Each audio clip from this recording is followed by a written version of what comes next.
घर जमाई। विकी को हमेशा किस्मत ने उसकी मेहनत से ज्यादा दिया। पैदा हुआ एक बड़े घर में, मुंह में चांदी की चम्मच लेकर, और शादी भी की एक उससे भी बड़े घर में, सोने की चम्मच मुंह में लेकर। उसे मेहनत करने का शौक नहीं था। एक शौक था, वो भी घटिया शायरी करने का। उसकी हर बात शायराना ही होती थी। जैसे कि एक दिन, दूर से देखा तो चांद पे दाग था, दूर से देखा तो चांद पे दाग था, पास से देखा साबुन का छाग था। ठोको ताली। अरे ऐसी शायरी करोगे तो ताली तो पता नहीं, कोई तुमको ही ठोक देगा। शायरी वो बिल्ली है जो किसी का भी रास्ता रोक दे, और क्या मैं किल हूं जो कोई मुझे ठोक दे। मुझे तो आपसे बात ही नहीं करनी। मैं निकला था गाड़ी लेके, लेकिन दौड़ के जा रहा हूँ। मेरी शायरी कोई नहीं सुनता, मैं घर छोड़ के जा रहा हूँ। धीरे बोलिए जी, मम्मी पापा को पता चल जाएगा तो तुमको सच में तुम्हारे मायके भेज देंगे। सस्ते साबुन से मेरी कॉलर चमकी नहीं, सच में चला जाऊंगा, मेरी बात कोई धमकी नहीं। अगर शायरी ही सुनानी है तो सुनाओ, लेकिन कोई काम धंधा भी तो करो।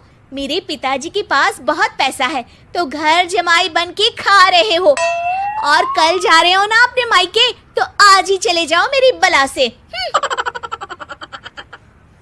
हमें तो अपनों ने लूटा, गैरों में कहाँ दम था हमें। अरे चुप हो जाओ, तुमको मिर्जा गालिब की कसम।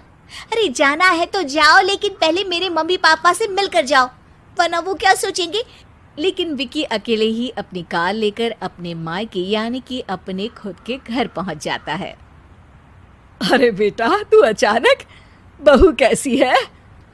अरे माँ, बहू तो बिल्कुल बदल गई है, मुर्गी हाथ से निकल गई है। अरे क्या हुआ बेटा? उसकी आती नहीं है, मेरी जाती नहीं है। मैं करता हूँ शायरी, उसे भाती नहीं है। मेरे पास उसका फोन आया था बेटा, सही कह रही है वो। तुमको काम करना चाहिए, तभी तो इज्जत मिलेगी। घर जमाई बनके सास ससुर के पैसों पर कब तक ऐश उड़ाते रहोगे? मेरी जिंदगी में हर तरफ से उंगली हो रही है, फोन पर मेरी चुगली हो रही है। अरे चुगली नहीं कर रही थी बहू, वो तेरा भला चाहती है बेटा। सूखे हुए कपड़े को भी गीला कह रहे हैं लोग, चुगली करने को मेरा भला कह रहे हैं लोग। ठोको ताली। ये सुन के माँ अपने हाथ से अपना सर पीट लेती है। अरे माँ, ताली की जगह माथा क्यों ठोक रही हो? बेटा तू ना आराम कर, तेरे पिताजी भी आने वाले हैं, खाना लगा देती हूँ। विकी अपने घर भी दिन भर टीवी देखता है, तरह तरह का खाना खाता है, दोपहर तक सोता है, चाय पीता है, वीडियो गेम खेलता है, बस काम करने नहीं जाता। घर में नौकर चाकर है तो बिस्तर से हिलने तक की जरूरत नहीं पड़ती। कई बार तो विकी अपने नौकरों को बिठाकर शायरी सुनाता रहता। कब जाओगे बेटा? अरे कैसी बात कर रहे हैं डैडी, क्या आप मेरे फादर नहीं? आप मुझे भगाना चाहते हैं क्या? ये मेरा घर नहीं।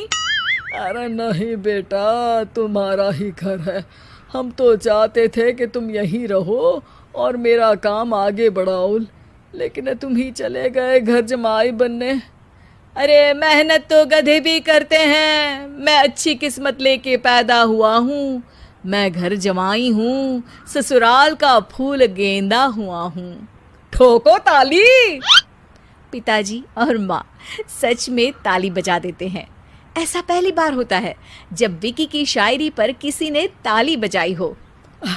अरे आप लोग सच में ताली बजा रहे हैं? हाँ हाँ बेटा, तुम्हारे ससुर का फोन आया था, बोला जब तक घर जमाई जी कोई काम ना करने लगे हमारे यहाँ मत भेजना। अब तू तो काम करने से रहा और तुझे रहना भी है हमारे घर में ही, करेगा भी शायरी ही, और बार बार ठोको ताली बोलेगा तो आदत डाल ही लेते हैं ताली ठोकने की। विकी उसी वक्त खड़ा होता है और बहुत गुस्से में सीधे ससुराल के लिए निकल जाता है। फिर से आ गए? लेकिन सुमन को देखते ही विकी पिघल जाता है। अब सुमन, आई एम सॉरी, आज से ना मैं सिर्फ शायरी ही नहीं बल्कि काम भी करूँगा। तुम अपने ऑफिस में बात कर लेना, कोई भी मेहनत का काम कर लूँगा। मैं घर जमाई बन के रहूँगा लेकिन काम करूँगा और इज्जत से रहूँगा। मतलब सिर्फ तुम नहीं आए हो, तुम्हारे साथ तुम्हें अकल भी आ गई है। मैं अपने कारखाने का मैनेजर बनाता हूँ तुमको, कल से मेरे साथ चलना वहाँ। थैंक यू ससुर जी। थैंक यू से काम नहीं चलेगा, एक शायरी सुनानी पड़ेगी। है? जरूर जरूर। ससुर के पास पैसा होते भी मेहनत जिसको भाई है, वही सच्चा दामाद है, वही अच्छा घर जमाई है। ठोको ताली। सब विकी की शायरी पर ताली ठोक देते हैं। शिक्षा: जब किस्मत आपको बहुत सारा दे दे तो उसकी कद्र करनी चाहिए और मेहनत करना कभी नहीं भूलना चाहिए।